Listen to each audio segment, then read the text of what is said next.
여러분들에게 위로부터 주시는 하나님의 은혜가 충만하기를 주의 이름으로 축원합니다.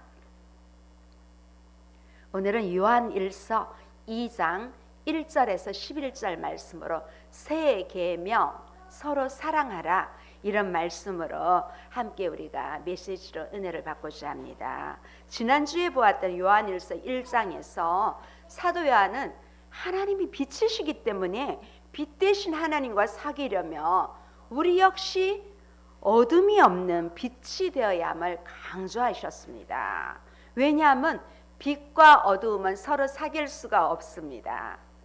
죄인은 하나님과 사귈 수가 없습니다. 죄인으로 살아가면 죄악 속에 있는 사람들이 하나님을 믿는다, 내가 하나님을 믿는다고 하면서 늘 죄와 함께 살면 거짓말하는 것이라고 사도 요한은 강력하게 주장하고 선언하고 있습니다. 죄가 작든 죄가 크든 내 마음과 내 영을 어둡게 하고 내 양심이 꺼리낌 있게 하는 것은 우리가 하나님 앞에서 반드시 회개하고 바로 믿음 생활을 하라는 강력한 메시지가 1장에 있었습니다. 오늘 2장에서도 빛 대신 하나님과 사귀는 성도들이 어떤 삶으로 살아가야 하나님으로부터 인정받는 삶이 되는지 오늘 또 선명하게 밝혀주고 있습니다. 2장은 두 번 나눠서 보도록 하겠습니다. 오늘은 1절에서 11절 말씀으로 빛 대신 하나님으로부터 인정받는 삶을 살기 위해서는 성도가 마땅히 형제를 사랑하는 삶을 살라고 권면하고 있습니다. 형제를 사랑하지 못하고 형제를 미워하는 자가 하나님을 안다고 하며 거짓말이라고 사도 요한은 그렇게 선언하고 있습니다. 우리 앞서 보았던 1절 2절 다시 한번 보시겠습니다. 시작. 나의 자녀들아, 내가 이곳을 너희에게 쓰면 너희로 죄를 범하지 않게 하려 함이라. 만일 누가 죄를 범하여도 아버지 앞에서 우리에게 대언자가 있으니 곧 의로우신 예수 그리스도시라. 그는 우리 죄를 위한 화목제물이니 우리만 위할 뿐 아니요 온 세상의 죄를 위하심이니라. 사도 요한은 빛 가운데 살아가야 하는 성도들의 삶을 소개하는 첫머리에 여기에서 편지의 목적을 1장에 쓰고 계속적으로 편지를 쓰고 있습니다. 이 요한일서는 사도 요한이 썼습니다. 요한복음을 쓴 사도 요한이 썼습니다. 이 사도 요한은 이 요한복음에 연결되어서 이 요한일서를 기록하였습니다. 먼저 나의 자녀들아 이렇게 호칭을 하고 있습니다. 요한은 실제로 지금 예수님의 제자들은 다 이미 세상을 떠났는데 사도 요한만 살아있고 그러므로 실제로 나이도 많고 사도로서 신앙의 연차가 가장 오래되었을 뿐만 아니라 지금 요한일서 쓰신 자들을 말씀으로 양육하고 돌본 목회자였습니다. 그들 중 어떤 이들은 사도 요한의 말씀을 듣고 하나님의 자녀로 거듭난 사람들도 많이 있습니다. 그래서 친밀하고 사랑이 가득 담긴 표현으로 나의 자녀들아 그들을 불렀습니다. 또한 사도 요한은 예수 그리스도께서 대언자 되시고 화목제물 되심을 강조하고 있습니다. 우리가 찬양 불렀죠. 그 크신 하나님의 사랑 화목제물 되신 그 찬양을 올려드렸습니다. 바로 예수님은 우리의 대언자 되어주시고 화목제물을 되어주신 것을 강조하고 있습니다. 이 편지를 쓰는 목적은 죄를 사해 주시는 예수 그리스도와 바른 관계를 갖기 위함입니다. 이 예수님과 바른 관계를 갖는다, 이 말의 뜻은 예수님이 나를 위해 하나님께 변호, 중보기도 해주신다는 것이죠. 또 하나님과 화목제도록 우리 화목하도록 친히 예수님이 화목제물이 되어주신 거예요. 그래서 하나님께 우리가 나아갈 수 있도록 그 중간에서 화목제물이 되어주시고 또 중보기도를 해주신다는 것입니다. 그래서 예수 그리스도를 통해 나의 모든 죄를 하나님 앞에 회개하고 용서받을 수 있도록 그 중간에 화목제물이 되어주신 것입니다. 왜냐하면 죄 있는 사람은 어둠에 있습니다. 빛 가운데 있지 못하기 때문에 빛이신 하나님께 나아갈 수가 없습니다. 우리가 죄를 가지고는.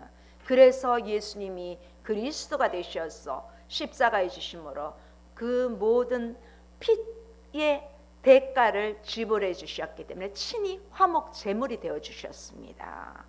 그래서 예수님은 모든 일을 위한 화목 제물이라고 그렇게 말씀하고 있습니다. 구약 시대는 양 잡아서 그 피를 화목 제물로 드렸거든요. 근데 예수님이 십자가에서 흘린 피로 이미 모든 화목 제물을 대신해 주신 것입니다. 자, 앞서 우리가 1장 8절에서 10절 마지막 부분 기억나시죠? 죄와 관련해서 고백하는 부분입니다. 그런데 오늘 2장 1절에서 2절은 죄를 행하는 것에 대해서 다루고 있습니다.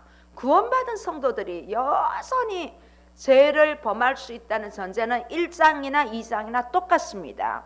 왜냐하면 이 요한일서는 예수 믿지 않는 사람을 위해서 쓴 것이 아니라 믿는 사람들을 위해서 썼습니다. 우리 믿는 구원받은 성도도 여전히 죄를 범할 수 있다는 그 전제하에 쓴 것입니다. 그래서 사도 요한은 하나님 앞에 있는 대언자 대신 예수님을 소개하고 있습니다. 이 대언자는 어떤 사람을 돕기 위해서 부름을 받은 자입니다. 다양한 형태로 우리를 도웁니다.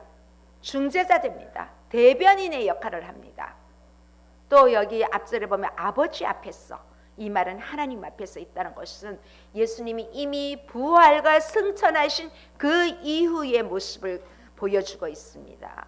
이 예수님의 대언자 사역은 하나님 앞에서 우리를 위해서, 우리 성도를 위해서, 나를 위해서 중보 기도하고 있다는 것입니다. 죄를 위한 화목제물이 친히 되어 주셨다는 것입니다. 그래서 이 화목제물을 죄를 연결해서 해결하는 예수님의 사역을 구체적으로 화목제물이 되어 주신 것을, 십자가에 주신 것을 보여주고 있습니다. 화목제물로 예수님의 사역을 소개하면서 예수님이 많은 사람들이 죄를 용서하고 하나님과의 관계를 나아갈 수 있는 통로로 열어주셨다는 것입니다. 대속죄일에 희생제물이 된 저 어린 양처럼 예수님이 하나님의 진노를 벗어날 길을 열어주신 것입니다. 그래서 우리가 구원의 문으로 다 들어갈 수 있다는 것입니다. 그리고 이 예수님은 하나님 우편에서 성도를 위하고 우리를 위해서 중보하고 대언하여 우리 구원받은 성도들을 늘 돕습니다. 우리에게 대언자가 되어서 우리에게 정말 보혜사 성령으로 도와주시는 것입니다. 이 대언자란 말은 보혜사라는 의미와도 같은 뜻입니다. 하나님께서 사랑하시는 독자를 아낌없이 내어주셨다는 것은 하나님께서 우리를 향한 사랑이 얼마나 큰지 보여주는 동시에 또 우리 죄가 얼마나 큰지를 보여줍니다. 이 죄를 어떻게 해도 해결할 수 없기 때문에 단 한 가지 방법은 예수님을 십자가에 못 박게 해서 예수님이 친히 화목제물이 되는 방법밖에 없기 때문에 그만큼 우리는 우리의 죄가 심각한데 우리의 죄성을 잘 모르고 있습니다. 이 수치스러운 십자가를 예수님이 지셨다는 것입니다. 이 십자가 사형은요, 진짜 죄 짓는 악질 중에 최악질이 지는 형이거든요. 마지막 최후의 보류인데 그 예수님이 그걸 지셨다는 것입니다. 그래서 우리는 죄를 자백할 때마다 쉽게 죄 사함 받고 용서함 받았다고 그렇게 너무 가볍게 여기면 안 됩니다. 나는 회개했으니 이제 괜찮아. 돌아서면 또 죄를 짓습니다. 그거는 예수님의 희생제물을 너무 가볍게 여기는 것입니다.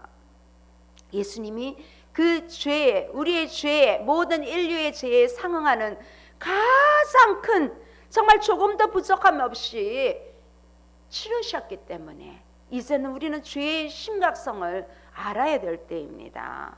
하나님과 친밀한 교제를 누리며 살다 보면 죄에 대해서 심각성이 더 생각이 나고 민감하게 됩니다. 그런데 하나님의 품을 떠나 있으면 죄를 지어도 무감각해집니다. 죄에 대한 심각성을 깨닫지를 못합니다. 그래서 우리는 죄를 멀리할수록 하나님과 가까워집니다. 여러분이 느낄 것입니다. 내가 죄와 가까이 할수록 하나님과 멀어집니다. 내가 죄와 멀어질수록 하나님과 가까워진다는 것입니다. 이제 이어지는 2장 3절에서 6절 말씀은 우리가 지금까지 1장 5절에서 2장 2절에 이어서 하나님과 참된 교제와 성도의 삶에 대한 설명이 다시 한번 시작됩니다. 이번에는 계명 순종에 대해서 말하고 있습니다. 우리 3절 다시 한번 보시겠습니다. 3절 우리가 그의 계명을 지키면 이로써 우리가 그를 아는 줄로 알 것이요.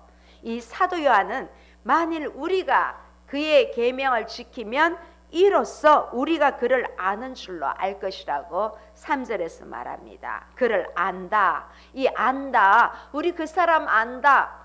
요 좀 크게 안 느낄 수 있지만 우리가 유명한 사람 안다 그러면 다른 사람들이 이럴 수 있지요. 근데 이 안다는 것은 하나님과 관계 안에 있다는 것입니다. 여기에서 사도 요한이 말하는 안다는 우리가 하나님 안에 있다는 것을 말하고 있어요. 하나님을 안다는 것이 그냥 성경 지식만을 말하는 것이 아닙니다. 성경을 많이 아시는 분들이 있습니다. 많이 보면 또 머리가 특별히 좋으면 암기도 더 잘 됩니다. 그런데 내가 아는 성경이 단지 지식에 불과하다면 아무것도 아니라는 것입니다. 우리가 하나님이 말씀하신 이 성경의 말씀 계명을 지키는 것을 원하는 것입니다. 하나님을 안다고 하면서 성경 말씀은 누가 뭐라 하면 여기 성경 봐봐 다다다다다다 이렇게 나올 수 있지만 그가 행하는 행동은 하나님 말씀과 아니라면 아무것도 아니라는 것입니다. 거짓말하는 것이라고 그렇게 말하고 있습니다.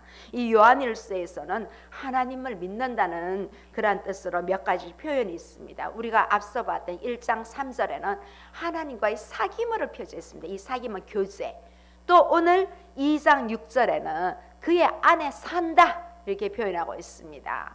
하나님을 안다, 하나님과 사귄다, 하나님 안에 산다, 빛 가운데 거한다, 이런 것들은 우리가 하나님을 믿는다는 뜻으로 볼 수 있습니다. 오늘 본문에서 하나님을 알고 하나님과 사귀고 또 하나님 안에 거하고 빛 가운데 거한다는 것은 우리가 하나님께서 명령하신 그 계명, 하나님의 말씀을 지키는 자라고 했습니다. 우리가 성도로서 하나님을 아는 것은 하나님께서 주신 이 새 언약의 이 약속을 우리가 경험하고 있는 것입니다. 하나님 안에 거한다는 것은. 근데 내가 아무런 것도 느끼지 못하고 그렇다면 아직까지 내 안에 뭔가 하나님의 말씀을 다 가지지 못하고 아직까지 세상을 향해 있다는 것입니다. 이 계명은 언약, 약속 그런 관계로 어떤 전제를 하기 때문에 하나님의 언약의 백성이 우리가 하나님과의 관계를 유지하기 위해서는 하나님의 뜻을 담고 있는 성경의 가르침을 지켜 행해야 된다는 것입니다. 우리가 이 말씀을 다 지키기 어렵지요. 그렇죠? 정말 우리 사람 미워할 때 있잖아요. 미우면 미워하는 것도 살인이라고 하는데 얼마나 무섭습니까? 근데 우리는 사람을 정말 미워하고 그럽니다. 그렇지만 그 미움이 정말 말씀을 통해서 깨우침 받고 그렇게 미워해서는 안 된다는 것입니다. 궁극적으로 이 계명은 정말 우리가 예수님 잘 믿고 하나님을 사랑하는 것입니다. 이 하나님을 사랑하는 근거로 해서 사람을 사랑하는 것까지 연결된다는 것입니다. 누구든지 하나님 말씀 믿고 우리가 이제 마음으로 받아들입니다. 이렇게 몸으로 실천합니다. 하나님과의 바른 사귐은 이루어졌습니다. 그런데 이 하나님과의 바로 사귐이 연결됨과 동시에 하나님께서는 이 본래 의도하신 대로 이게 구원의 계획이 성취하면서 이제는 우리가 이웃 사랑까지 연결되어야 된다는 것입니다. 뒤에도 말씀하시겠지만 이 10계명을 주신 이유가 하나님 사랑과 인간에 대한 이웃에 대한 사랑입니다. 이 토탈로 말하면 사랑입니다. 그래서 요한 1서는 뒤에 나옵니다. 하나님은 사랑이다. 그래서 토탈 복음을 그렇게 메시지를 전하고 있습니다. 우리 3절의 예를 들어서 이 4, 5절에는 대조 방법으로 제시하고 있습니다. 우리 4절 한번 보시겠습니다. 그를 아노라 하고 그의 계명을 지키지 아니하는 자는 거짓말하는 자요 진리가 그 속에 있지 아니하되. 이 첫 번째 제시는 약간 부정적인 경우입니다. 하나님을 안다고 하면서 계명을 하나님 말씀을 지키지 않는 상황입니다. 사도 요한은 이런 사람을 거짓말쟁이라고 합니다. 진리가 그 속에 없다고 합니다. 하나님을 안다고 말하면서 하나님의 말씀인 계명을 지키지 않으면 우리가 하나님과의 관계를 가볍게 여깁니다. 가볍게 여기고 있다는 것입니다. 내가 필요할 때 하나님께 구할 수 있지만 또 가볍게 여기면 내가 정말 필요할 때도 구하지도 않습니다. 사도 요한은 이런 사람을 거짓말쟁이라고는 거짓말하는 자라고 그렇게 말하고 있습니다. 더 나아가서 하나님과의 관계를 거절하고 있어서 그 속에 있지 않다. 구원의 영역 속에 있지 않다는 것입니다. 우리가 구원받지 못했다는 것입니다.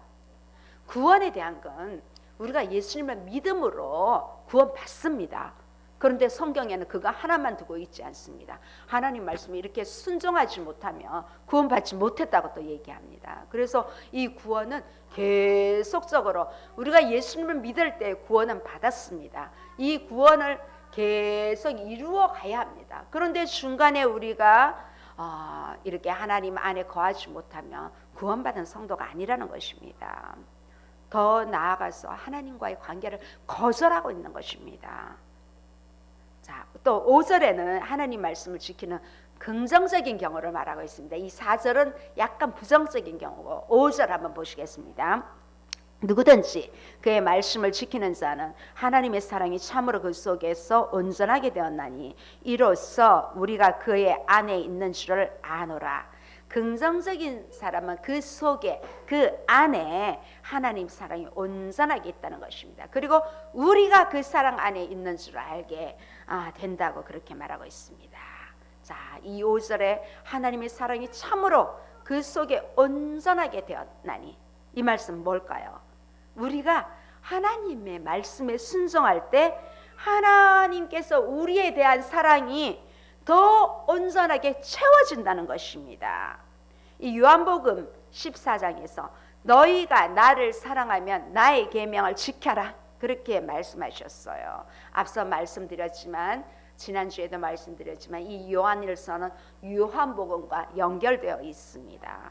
계명을 지키면 예수님을 향한 우리의 사랑이 표현됩니다. 여러분들도 어떤 사람을 사랑하게 되면 그 사랑에 대한 표현이 가야 알지 아무렇지도 않으면 그 사랑이 전달되지 않습니다. 우리가 또 이 말씀을 지켜 행할 때 예수님을 사랑할 때 하나님 아버지도 우리를 사랑하신다는 것입니다. 이 4절의 부정적인 모습과 반대이기에 진리가 그 사람에 있다고 해야 될 것 같은데 여기서는 하나님과의 사랑과 우리와의 사랑의 관계성을 말하고 있습니다. 사람을 향한 하나님의 사랑은 1차적으로 예수님을 통해서 드러났습니다. 성도가 예수님을 믿는 것은 그 사랑을 받아들인다는 것입니다. 예수님의 십자가와 예수님의 부활을 믿는다는 것입니다. 그리고 예수님이 승천하시고 우리를 위하여 처소를 예비하시고 이제 재림하실 일만 남았다는 것을 믿는 것입니다. 그 결과로 우리는 구원받은 성도로 그 언약 안에 거하게 되는 것입니다. 자, 그래서 그 안에서 계명을 지키면 하나님과의 관계가 잘 유지되고 성도를 향한 하나님의 사랑을 더 깊고 풍성하게 경험하게 되는 것입니다. 바로 이것이 온전하게 되는 것입니다. 자, 6절 보시겠습니다. 그의 안에 산다고 하는 자는 그가 행하시는 대로 자기도 행할지니라. 자, 그의 안에 산다고 하는 자 바로 하나님의 말씀을 지키는 사람입니다. 성도가 하나님의 사랑과 사람의 사랑의 계명을 지킴으로써 우리는 하나님과 사귐, 그 안에 거한다는 것입니다. 그러면서 우리는 그 하나님과의 관계가 깊어지는 것입니다. 여러분, 줄 때 행복하잖아요. 내가 받는 것도 좋지만은 필요에 의해서 또 하나님이 공급해 주시는 것도 좋지만 작지만 내가 줄 수 있다는 것이 얼마나 감사한지 몰라요. 여러분, 하나님은 아브라함에게 100세에 얻은 독자 이삭을 바치라고 합니다. 왜 그랬을까요? 우리 오늘 이제 창세기 21장을 오후 예배 때 볼 것인데 이삭이 드디어 탄생합니다. 그런데 탄생하자마자 22장에 독자를 바치라고 해요. 번제로 바치라고 해요. 사실 하나님은 이미 예비하신 순양을 수풀에 준비하고 있는데 하나님이 아브라함을 향해서 자신에 대한 사랑이 순종으로 나타나는지 그것을 바라셨습니다. 그런 후 하나님 말씀에 순종한 아브라함에게 복의 근원이 되게 하셨습니다. 가는 곳마다 복을 주고 복의 근원이 되게 하셨습니다. 아브라함의 순종이 하나님께 표현되어 더욱더 온전하게 되었습니다. 그래서 하나님은 자신의 사랑을 아브라함에게 더 크게 나타내셨습니다. 그러한 은혜가 오늘 우리에게도 있기를 주님의 이름으로 축원합니다. 이어서 사도 요한은 성도의 삶과 계명과의 관계를 구체적인 예를 들어서 부언하고 있습니다. 우리 앞서 보았던 7절 8절 다시 한번 보시겠습니다. 시작. 사랑하는 자들아, 내가 새 계명을 너희에게 쓰는 것이 아니라 너희가 처음부터 가진 옛 계명이니 이 옛 계명은 너희가 들은 바 말씀이기니와 다시 내가 너희에게 새 계명을 쓰노니 그에게와 너희에게도 참된 것이라. 이는 어둠이 지나가고 참빛이 벌써 비침이니라.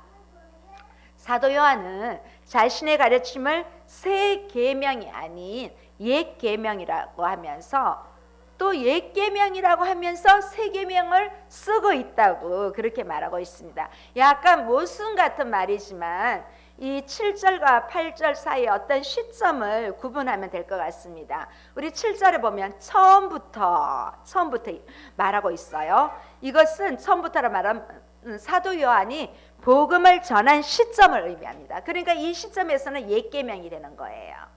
그런데 편지를 쓰는 시점에서 보면 복음과 함께 하나님의 계명을 언급하는 것은 과거에 이르기 때문에 이 편지에서 말한 계명은 오래전에 독자들이 들었던 옛 계명입니다. 반면에 8절은 빛처럼 묘사되는 구원 과정이 본격적으로 시작되는 시점입니다. 그래서 사도 요한은 예수님을 중심으로 한 새 언약 성취 시점을 전제로 이전의 상황을 어둠으로 또 이후의 상황을 빛으로 그렇게 소개하고 있습니다. 성도는 우리는 하나님을 믿는 하나님의 자녀로서 이제는 어둠에서 빛으로 옮겨져서 이 새 언약 관계 속에 있기 때문에 성도가 받은 우리가 받은 계명은 새 계명입니다.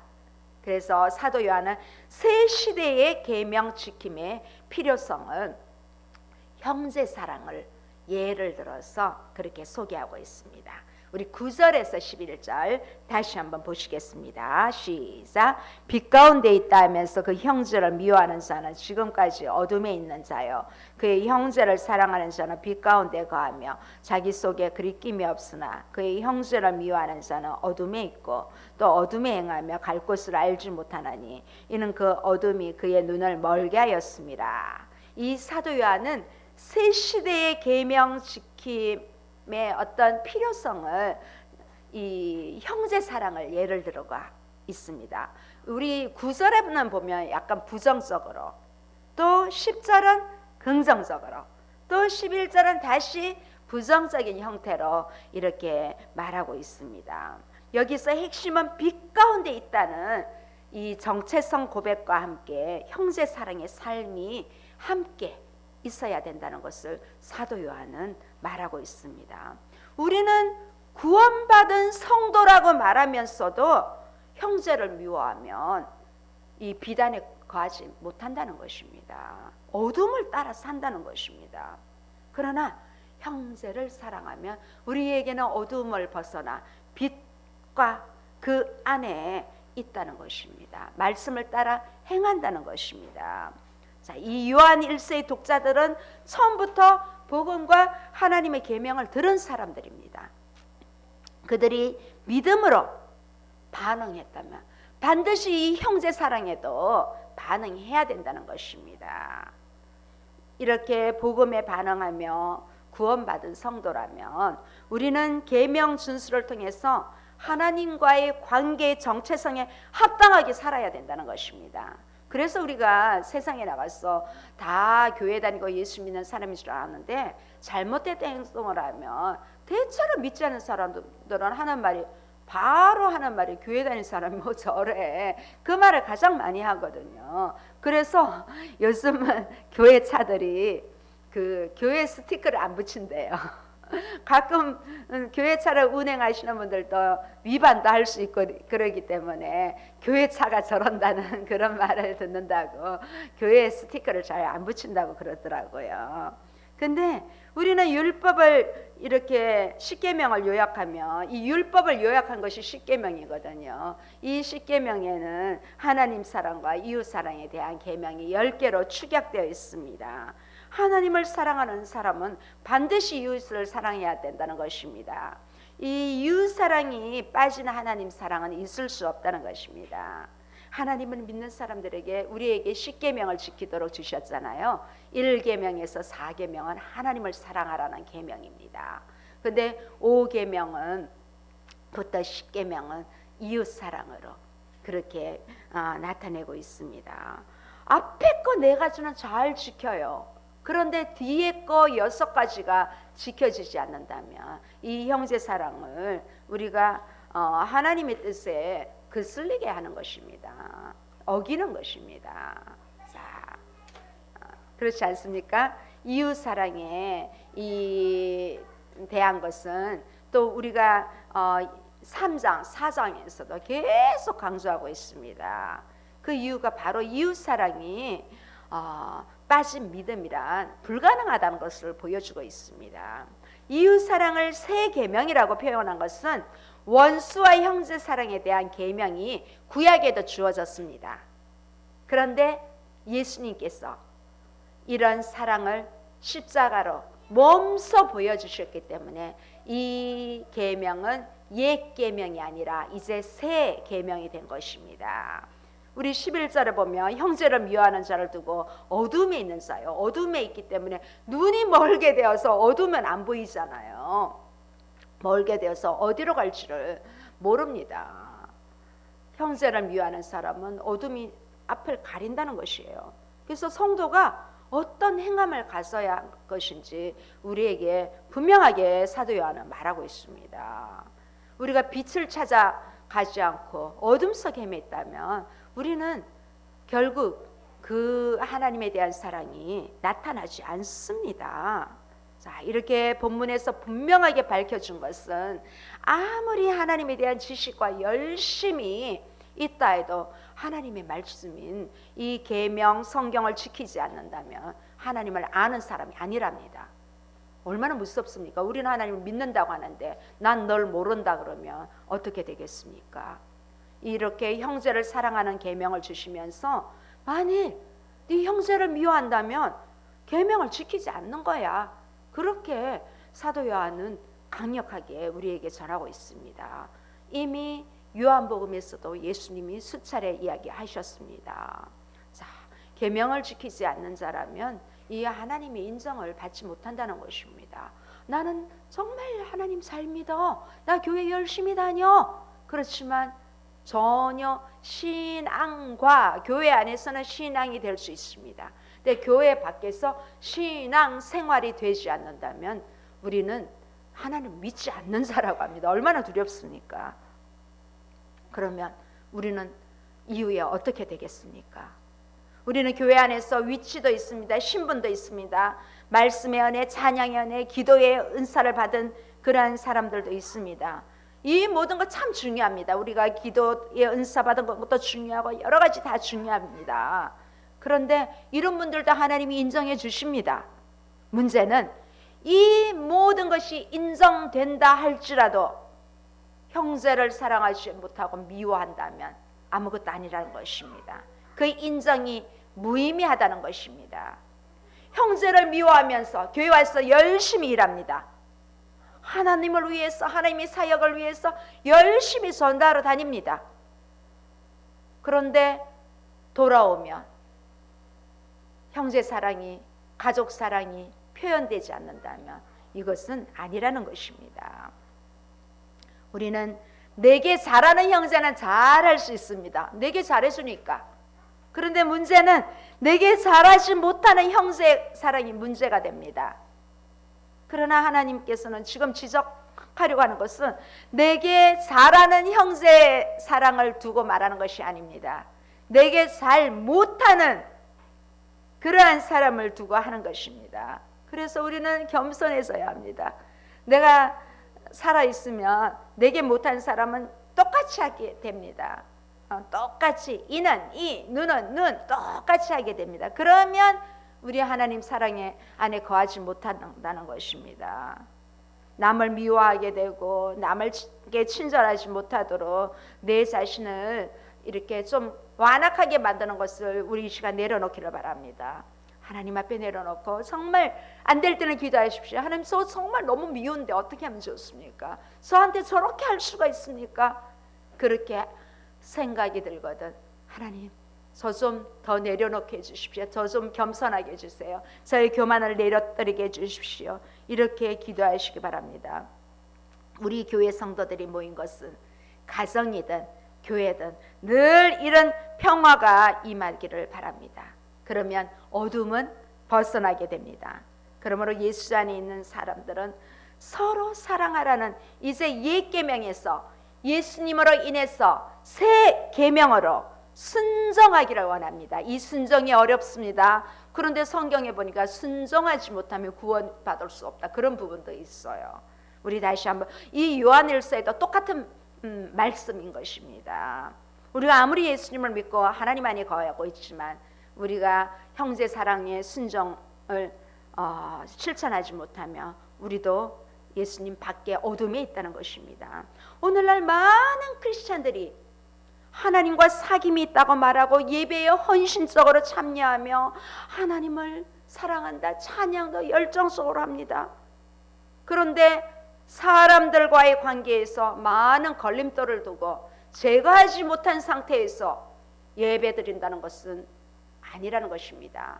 예수님은 산상수훈에서 형제를 미워하거든 제단 앞에 예물을 드리기 전에 그 형제와 먼저 화해하고 난 뒤에 와서 제단 앞에 예물을 드리라고 하셨습니다. 이 말씀이 같은 말씀인 것입니다. 우리는 하나님 사랑과 성도 사랑이 이웃 사랑이 별개로 생각하면 안 됩니다. 그런데 많은 사람들이 특별히 믿는 자 중에도 하나님 사랑만 하면 되지, 교회 안에서는 너무 잘해요.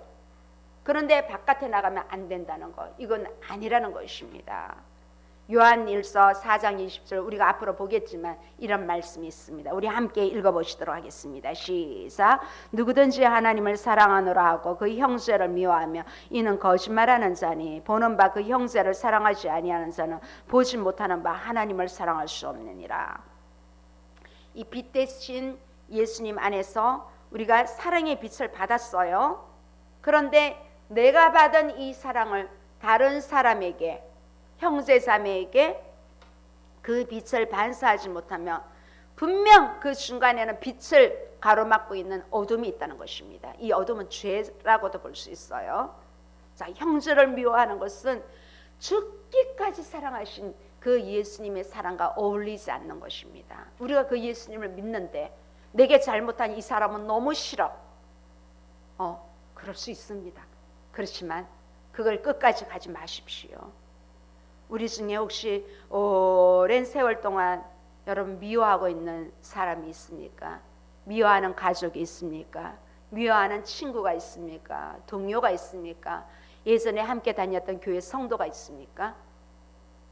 그렇다면 이 시간 우리 그 상대에게 용서를 구하기를 바랍니다. 그리고 예수님이 주시는 새 계명으로 서로 사랑하는 우리 모두가 되기를 이 시간 다시 한번 주님의 이름으로 축원합니다. 기도하시겠습니다. 좋으신 하나님 아버지 감사합니다. 우리가 사랑이라는 것이 얼마나 좋은지 압니다. 우리가 가족 간의 사랑, 이성 간의 사랑, 또 교회 안에서 형제 자매의 사랑, 동료의 많은 것들이 있지만 우리가 좋을 때는 가능합니다. 그렇지만 우리가 그들이 미워질 때 우리는 어둠 속으로 빠질 수밖에 없습니다. 그때마다 하나님 우리에게 깨우침을 주시고 하나님 지혜를 다하여 주시옵소서. 예수님이 화목제물 되시고 십자가 지기까지 하신 그 사랑이 오늘 예배 가운데 우리에게 전달되어 줄 수 있도록 하나님 아버지 은혜를 베풀어 주시옵소서. 우리 예수님이 주신 새 계명으로 다시 우리가 실천하기를 원합니다. 우리에게 그 사랑을 부어 주시옵소서. 예수님의 이름으로 기도드립니다.